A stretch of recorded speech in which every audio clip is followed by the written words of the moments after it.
thank my mother for her children's moment today, because it sort of segues into the message for this morning. As much as it was a lesson for our children, I believe it was also a reinforcement for us as older people that we serve a God who can do all things and be in all places. And this story struck me because there was a need to find Jesus. And what I need you to know and understand on this morning, church, is that even though in our text Mary had to search for Jesus physically, we as saints are blessed because we don't have to search for him spiritually. As we were reminded along with our children this morning, our God is omnipotent, omniscient, and omnipresent. Yet still, I found it interesting to explore the details of this story. Those of you who know me well know that I'm an actor. So sometimes I try to play these scenes out in my mind. And if I were to recreate what this moment was like, I would imagine a group of people, a decent-sized family, walking back from Jerusalem on their return home from the feast. I would imagine all of the men in the front of the group walking rather nonchalantly, discussing maybe how the Lakers were going to win the NBA playoffs in the year 2010 or something like that. I would imagine the women wandering around in the middle, discussing recipes and remedies and talking about the latest episode of Oprah, what this one wore and what that one cooked, and sharing things that women share. And finally, I would imagine a group of children tagging along behind, running around playing like children do, playing tag and laughing with each other. And I would imagine that by way of her maternal instinct, Mary listened to the children's laughter. And as she listened, she suddenly stopped, coming to the frightening realization that none of the children's laughs were coming from her son. I can imagine the look on her face as she turned around and scanned each child's face, none of them matching the boy Jesus' face. As his mother, I'm sure that there was an emptiness that set in as she realized her child was missing. Even though there were many other people around, I'm sure that there was an uneasiness about her as she looked at the faces of all the other children and didn't see the one that was hers.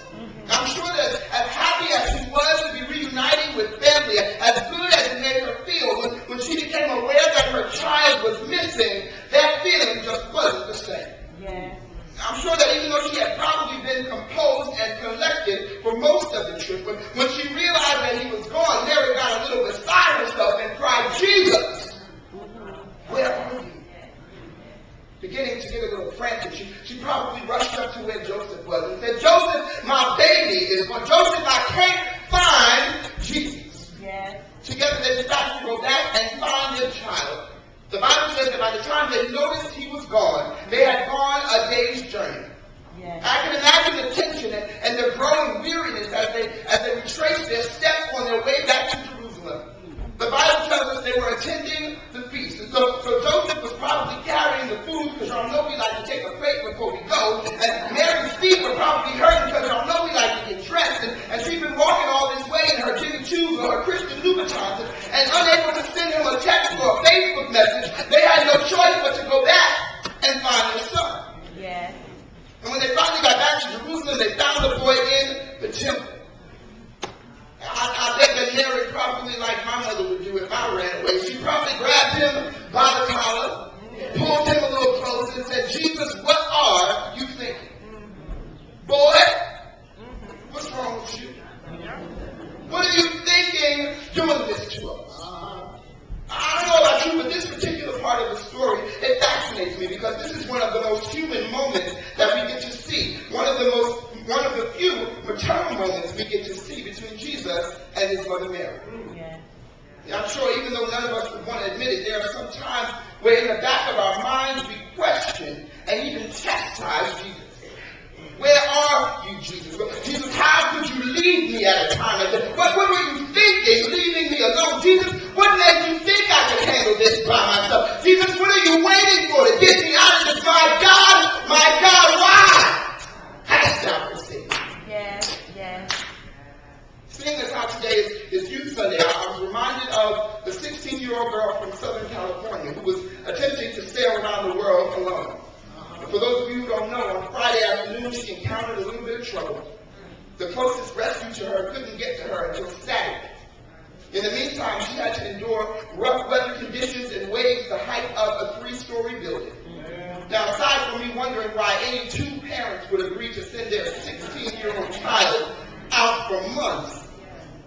That's a whole different story. But I can't help but wonder how she felt during this time.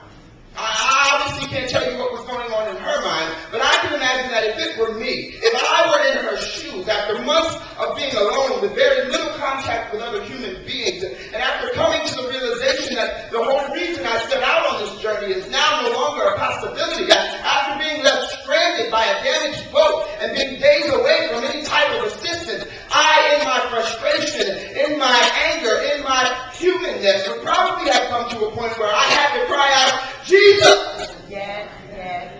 Where are you? Yes.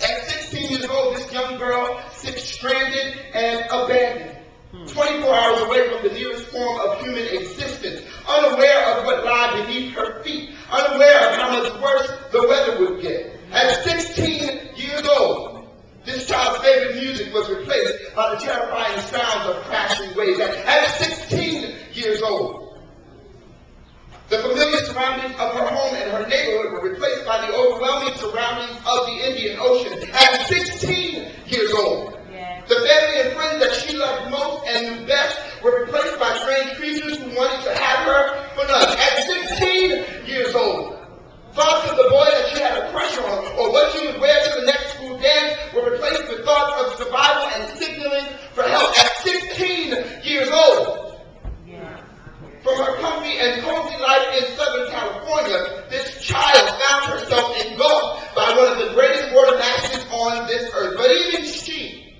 was not alone. Have you ever been in a situation where you felt alone? Where you felt like nobody cared? Where it just seemed as though nothing and no one around you was concerned with what you were going through?